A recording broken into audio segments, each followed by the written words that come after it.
Good evening, friends.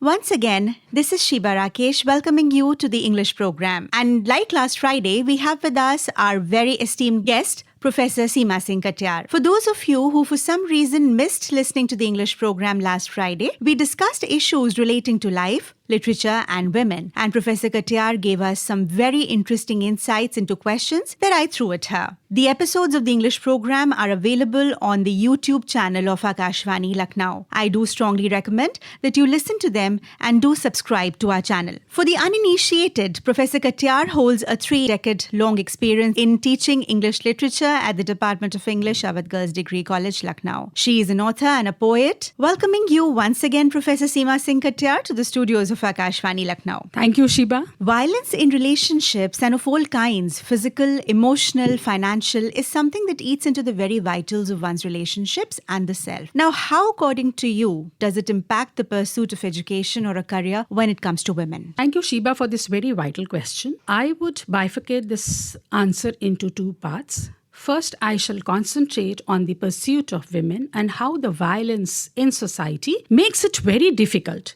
if does not prevent them from coming to the institute every day. First of all, what happens at home is there is a lot of work heaped on them, as the students themselves have shared. Earlier I used to believe that they are pretty irregular and they are truant. They don't take their education seriously, hence they don't come to college. But while teaching literature, and I make it a point to teach every text through the perspective of feminism, teach them what are the stereotypes in society about women, how they can tackle them, and what are the methods and protocols available to them to tackle them in a harmonious manner without coming into conflict with the forces of society or the parents at home. Now, having said that, the students would then open up to me during these lectures because the first thing that they understand is that the teacher is not judgmental. And they shared in the class their experiences, their very personal experience. And when one child shares, the entire class opens up. And on the authority of those classes,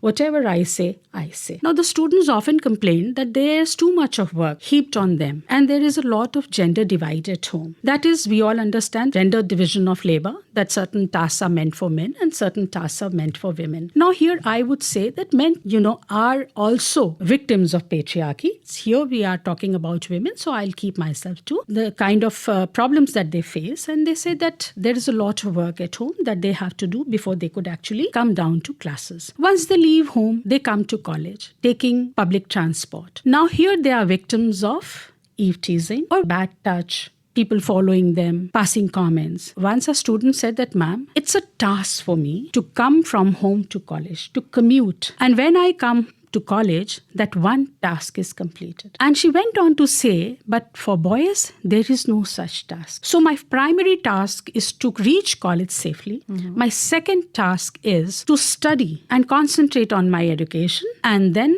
my third task is to reach home safely. Now, she is caught up in all these tasks. And if there is anything that happens to her and then she reports it at home, then she says that the parents, out of their concern for her security, would not allow her to come to college. The education becomes a difficulty for young women then. Yes. So, a lot of them would hide these incidents from their parents, would not share with them. So once this class opened up on these issues, then I started having these classes more frequently with them because they got an opportunity to kind of develop a sorority, may not be outside, but at least inside the class. And there were girls who were understanding each other's perspective and supporting each other on these issues. Now, for the last decade, the girls are pretty independent. Most of them have their own vehicles. Either they drive or they have their scooties. So this part has been kind of taken care of to a large extent. Mm-hmm. But that work continues to remain with them. But I see it as a part of resilience. Developing resilience in life because against violence, and also if there is work at home, then you develop resilience, that you learn time management, and then it is good that you are engaging in those activities because your degrees are important, but nowadays you have to have skills, and those skills take us to careers. Yes, because you see, nowadays in this digital era, so many women have turned these skills that they honed when they were at home into flourishing careers. My question remains the same yet. how does violence in relationships or even social violence, emotional violence, financial violence, how do all these types stop a woman from having a career? Or in your opinion, do these forms affect the financial state of a woman? I think the greatest violence against a woman would be that she works and she has no say in her management of her finances. Very I true. would share an anecdote here that while traveling between Lucknow and Delhi, there were a couple of young corporate employees sitting behind me, and I couldn't but overhear the conversation where they said, one of them shared that she was earning handsomely in a corporate job, but all her money was put in a joint account with her husband, and she was given only small amount as pocket money. Now this is again a device to control her. So true. I would say to young girls that if you're earning, then please learn financial literacy and take control of your finances. That is extremely important. Financial smartness, financial literacy, economics. Can we actually say that men and women have reached equality? I think women will have to be, proactive in taking it, because I still see, I don't blame men here, because, freedom is not given, it is taken. Equality is not given, it has to be sought. And negotiated. Negotiated and sought. Yes. So there has to be an urge within you.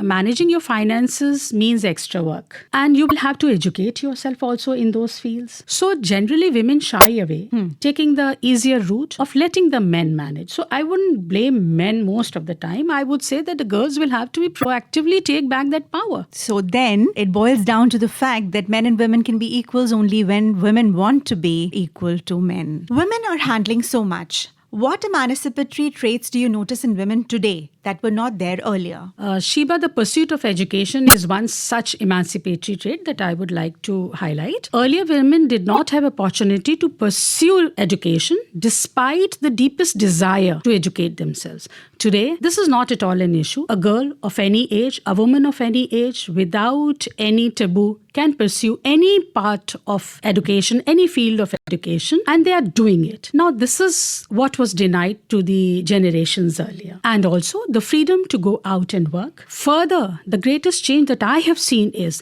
that women are doing night shifts and they are safe, and families are accepting their night shifts without pointing fingers at them.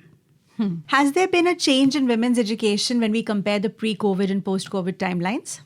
I would say that not in the education, but attitude to education. This period, kind of revealed the underbelly of our society. That was the time I would like to share with you that we reached out to our students who were confined to their home, and we started a program for them, a Prajita, where they could, if at all they were feeling pressure, psychological pressure, social pressure, whatever kind of, and they were in need of any kind of therapy or even counseling, we had from the college formed a platform where they could register themselves and talk to the therapist or the counselor, just to provide them an opportunity to maintain good health during this difficult time. They had to first, as Dean of Students, they would have to first report to me, and then the issue went to the counselor. And sometimes the issues that they wouldn't want to go to the counselor, they would just want to discuss it with me and have it out of their system. So when they vented their emotions to me in such interactions, I got to know that some households were so desperate to marry off their daughters during this time, whereas the girls had great aspirations to pursue their education and to go into further, higher fields of academics or to pursue a career. But there were great pressure on them. And since there were hardly any social interaction, they were pressured, they were confined, and this opportunity got sent for them. But this also told me, when I saw similar cases in many households, it's told me that perhaps even there was a lot of pressure on parents as well. In many households, the parents had business which was shut down because of COVID.